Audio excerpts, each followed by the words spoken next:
Okay, so here's the thing. MGS4 is broken up into missions, and every mission has like a briefing cutscene. And this is it! Mission 1 does not have the briefing cutscene in the main game because it's just like a synopsis of like all the other games and where This we're isn't at. it! And it's like 15 minutes, and so it's just a side thing that you can watch. But 2 eggs today? we're gonna look at this just because. Why not? And also because it introduces a character much earlier on.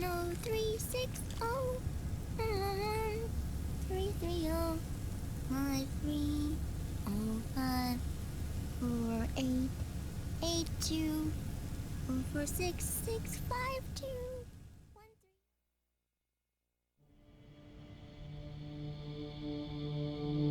The Manhattan incident triggered a serious public backlash. Now the U.S. has to think twice before intervening militarily in other countries' affairs. This has fueled a push towards military privatization, with PMCs at the heart of that movement. PMCs? Private military companies? That's right. PMCs have no basis in nations or ideologies. They are private enterprises, driven by profit. In addition to dispatching mercenaries to war zones, they secure weapons and train local soldiers. They're contractors for war itself, and business is good. Their clientele includes developed nations like the US, rebel factions looking to seize power by force, smaller countries lacking armies of their own, even terrorist groups. They're in the Americas, Asia, the South Pacific, Europe, Africa, the Middle East. The rise of the PMC has spawned a war by proxy, and it's spreading across the globe. Sonny, we'll eat them later, okay?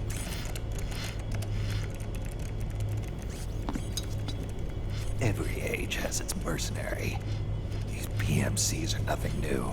We've been dealing with them since before the turn of the century. No, Snake. They're nothing like the mercenaries of the past. They're ready. Sorry, I'm a little busy right now.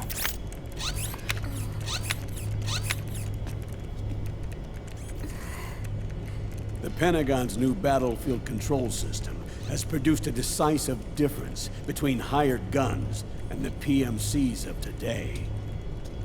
The system was developed by Arms Tech Security. Arms Tech? You mean AT Corp? Yeah. In recent years, AT Corp has shifted focus from weapons development to security tools. And since the establishment of AT Security, business has been booming. The system makes it possible to integrate not only micro-level information on individual soldiers and units, but also macro-level information about field conditions and order of battle. So they've finally achieved total real-time battlefield control. That's right. And as a result, the global presence of PMCs has grown explosively. Truth is, the rise of system-controlled PMCs has led to a dramatic decline in civilian casualties and human rights violations on the battlefield. A cleaner, safer battlefield. Makes for nice propaganda.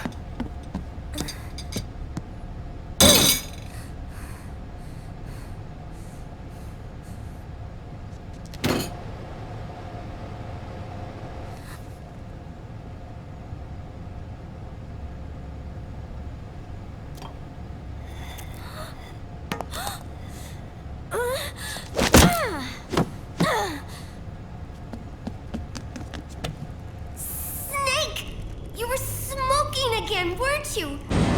This is a non-smoking flight.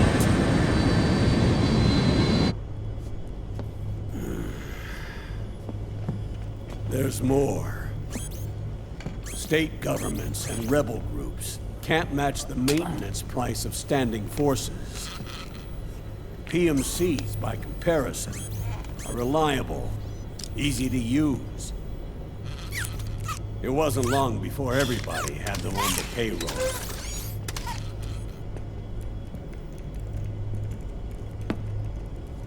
And, as a result, regular armies began to decline worldwide.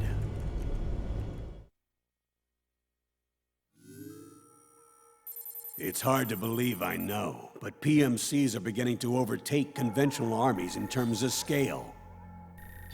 Nowadays, it's the PMCs who serve as standard battalions.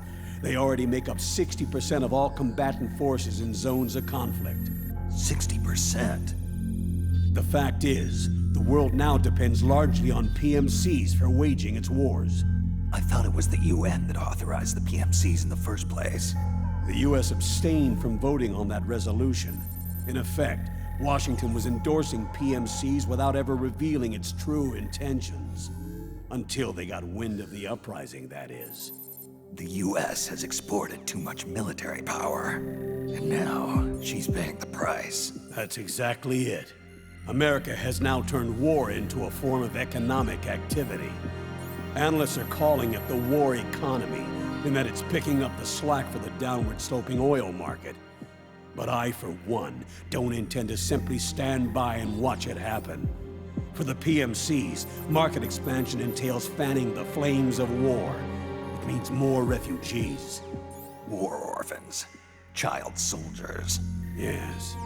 Even as PMC soldiers get more specialized, they're also getting younger. Mercenaries spun off from state armies. Unmanned weapons. Child soldiers. Proxy battles in a new Cold War. There are hundreds of PMCs in business worldwide, and their numbers are growing. Currently, 5 of them are big enough to be labeled global powers, 2 in the US, and 1 each in the UK, France, and Russia. Reconnaissance has revealed that those 5 PMCs are run by a dummy corporation that acts as a single mother company. This mother company embodies the 5 largest PMCs. Her name is Outer Heaven. Outer Heaven? You mean? That's right. It's Liquid. Liquid? He's taken command of this immense army and is now preparing to unleash an insurrection. I watched him die. His will lives on, in the body of the man once known as Ocelot. He aims to fan the flames of war even higher, to create the perfect world once envisioned by Big Boss. The one world in which soldiers will always have a place. He must be stopped, before it's too late.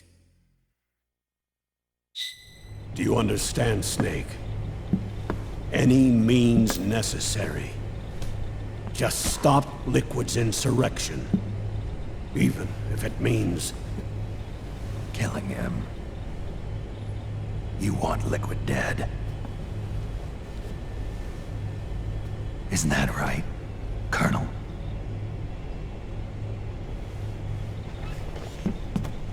I'm sorry. I know. This isn't justice. It's a covert assignment. A hired hit. A wet works op targeting the head of a major multinational corporation. Why me? Because of the military might of the PMCs and the effect they have on the economy. War is to the 21st century what oil was to the 20th, the pillar that supports the global economy. You'll recall a rather alarming report issued by that American think tank during the Cold War. One that described a new model for perpetual war. What we're facing now is a whole new ballgame. Iron Mountain's Delphi technique. That was fiction. It existed only on paper. The reality is far more serious. The global community is concerned, but they're all too afraid of the war economy collapsing to do anything about it. The UN, too. Sounds pretty self-serving to me. Snake. This mission isn't an order from Washington. Not like the old days. And it's not something the UN can officially sanction either. But we can't just look the other way while Liquid plots this insurrection. If we fail to act, he'll become the greatest threat the world has ever faced. Snake.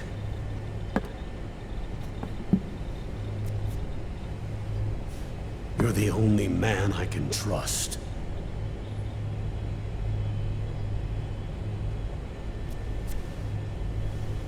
Fine.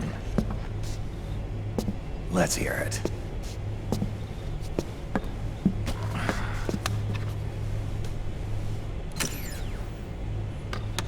Our intelligence on Liquid's uprising originally comes via reports from U.S. Special Forces, who were mobilized after we at the UN reported our findings. They're tracking Liquid's movements. About 18 hours ago, he was spotted in the Middle East. There's a rebel army in the Middle East, made up of ethnic minorities, waging civil war against the regime in power. The core of that regime's army is provided by one of the PMCs under Liquid's control. What about the rebels? The local militias have hired small numbers of operators as trainers and field commanders. And of course, they've got help from the local PMCs. Right.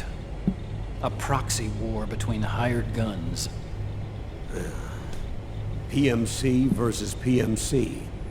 A quagmire of war. All too typical victims of the new world economy. Snake, you'll be sneaking into the conflict zone via transport truck, disguised as one of the rebel army's hired operators. Your first objective is to make contact with our informants, Rat Patrol Team 01. They'll be expecting you. Rat Patrol, huh?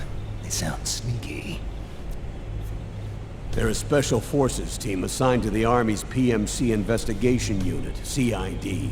CID. Real rats of the Army. No. I can vouch for them personally. Friends of yours? You could say that.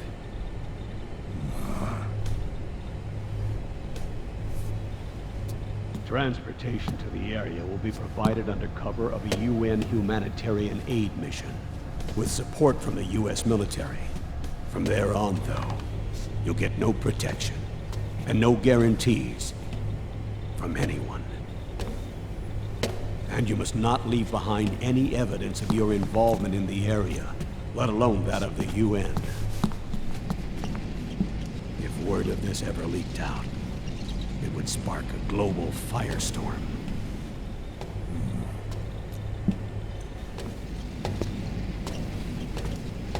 Snake.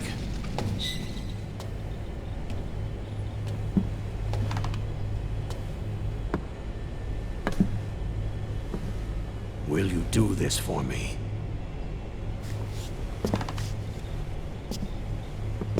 Will you terminate Liquid?